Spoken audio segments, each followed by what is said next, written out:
pada pekan ke-7 Paskah. Saya akan membagikan renungan yang diambil dari Injil Yohanes bab 21 ayat 15 sampai dengan 19. Sesudah sarapan, Yesus berkata kepada Simon Petrus, "Simon anak Yohanes, apakah engkau mengasihi aku lebih daripada mereka ini?" Jawab Petrus kepadanya, "Benar Tuhan, engkau tahu bahwa aku mengasihi engkau." Kata Yesus kepadanya, "Gembalakanlah domba-dombaku."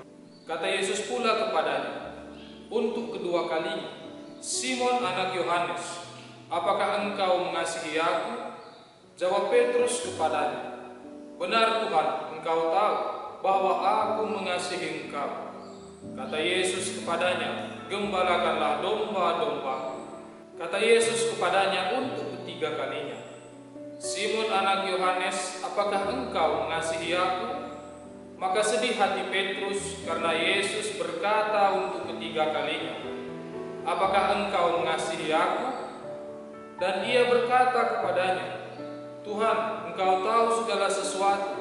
Engkau tahu bahwa aku mengasihi engkau." Kata Yesus kepadanya, "Gembalakanlah domba-dombaku. Aku berkata kepadamu, sesungguhnya ketika engkau masih muda, engkau mengikat pinggangmu sendiri, dan engkau berjalan kemana saja engkau kehendaki. Tetapi jika engkau sudah menjadi tua, engkau akan mengulurkan tanganmu, dan orang lain akan mengikat engkau dan membawa engkau ke tempat yang tidak engkau kehendaki." Dan hal ini dikatakannya untuk menyatakan bagaimana Petrus akan mati dan memuliakan Allah. Sesudah mengatakan demikian, ia berkata kepada Petrus, "Ikutlah aku." Demikianlah sabda Tuhan. Saudara-saudari yang dikasihi Tuhan, Injil pada hari ini hendak mengungkapkan kepada kita peran Petrus di antara para murid. Dalam perikop sebelumnya tentang Yesus menampakkan dirinya kepada para murid di Danau Tiberias, Petruslah yang dengan segera menceburkan diri ke danau dan berenang menuju Yesus. Meskipun yang mengenali Yesus pertama kali adalah murid yang dikasihinya, dia pula yang mempunyai inisiatif untuk pergi mencari ikan. Inisiatif itu kemudian diikuti oleh murid-murid yang lain. Dia jugalah yang segera menuruti perintah Yesus untuk mengambil beberapa ikan yang telah mereka tangkap. Perikop Injil yang pada hari ini kita dengarkan menampakkan dialog antara Yesus dan Simon Petrus. Yesus 3 kali bertanya, "Simon anak Yohanes, apakah engkau mengasihi aku lebih dari mereka ini?" Petrus menjawab bahwa ia mengasihinya. Pertanyaan ini diulang sampai 3 kali oleh Yesus. Yesus ingin agar Petrus menyatakan kesejatian sikapnya terhadap Yesus. Tidak hanya berhenti pada pernyataan, tetapi juga kesiapannya untuk mengikuti dan melayani Yesus. Yesus memberikan kepadanya perutusan untuk menggembalakan domba-dombanya. Jawaban Petrus sangat penting karena akan menjadi landasan bagi perutusan yang diberikan oleh Yesus. Kesediaan Petrus untuk menggembalakan domba-domba Yesus tumbuh karena cinta kepada Yesus yang bangkit. Setelah memberikan perutusan kepada Petrus, Yesus berbicara tentang masa depan Petrus. Yesus berbicara dalam 2 bagian.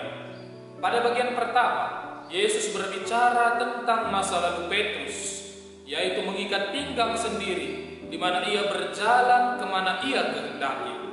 Pada bagian kedua, Yesus berbicara tentang masa depan Petrus, di mana ia mengulurkan tangan, yang berarti orang lain akan mengikatnya dan membawanya ke tempat yang tidak dikehendakinya. Maksud perkataan Yesus ini hendak menyatakan bagaimana Petrus akan mati dan memuliakan Allah. Kemudian kisah Injil pada hari ini ditutup dengan ajakan untuk mengikuti Yesus. Ikutilah aku. Saudara-saudari yang terkasih, Mari kita berefleksi dengan bercermin pada pengalaman Petrus. Simon Petrus adalah orang yang tampil apa adanya dengan penuh percaya diri. Ia tipe orang yang polos, yang bertindak tanpa banyak kompromi dan manipulasi. Karena itu, sesudah sesumbar mau mengikuti Yesus dan mencintai Yesus sampai mati, tiba-tiba dia bisa menyangkal Yesus saat berhadapan dengan ancaman yang membahayakan keselamatan dirinya. Dia juga melawan musuh dengan pedang demi Yesus Sang Guru, tetapi dia juga menyangkal Yesus karena ia takut mati. Namun Yesus Sang Guru telah menggerakkan seluruh hidupnya sebagai seorang murid. Dia mewartakan Yesus Kristus sampai mati sebagai martir. Lalu bagaimana dengan kita? Apa yang kita wartakan? Mengikuti Yesus berarti mengikuti jalan salibnya. Semoga